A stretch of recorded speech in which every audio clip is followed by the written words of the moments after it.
شباب دحين احنا رايحين لافتتاح رائد، الله يبارك له. الف مبروك يا رؤودي. لا انت ايش بتقول له دحين اول ما نوصل؟ الف مبروك ويجعلها آية الرزق ان شاء الله. الله يبارك لك في شراكة، ان شاء الله تكون شراكة خير. اشفك ان شاء الله. ايه الله يبارك لك ان شاء الله ويوفقك ويوفقك. مشروع خسر خلاص. ويسر لك امرك يا رب ان شاء الله. جميل. الف مبروك حبيبنا رايد، عقبال 100 فرح. انا لسه بسألك، اصبر، انا لسه بسألك. سنة ليش؟ مو نفس السؤال حق حبوبة. طيب. سؤال ثاني. ايش المشروع؟ ايش المشروع اللي في بالك نفسك تسويه؟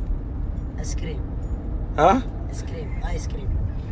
يعني انت تقعد انا حسن الايس كريم كله انت. ايه ما يبي يشتغل. ايه هذا الايس كريم؟ هذه شغلتك. ايش طلبك؟ سهل الايس كريم. ها؟ الايس كريم سهل والله بسعود. سهل؟ حط الايس كريم في الماكينه. ايوه. نطلع مويه. طق. ايوه ايجار محل ايجار محل وكهرباء ومويه عامل واحد وراتب مصروفات. خلاص جماعة راتب انا بجيز فيه. خلاص بالله سيبنا من مشروعك، ايش تقول لرايد؟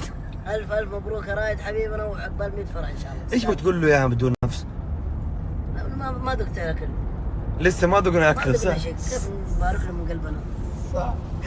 انت صح كلام هو، انت تعطيه اللايك انه تذوق الاكل وبعدين تبارك له.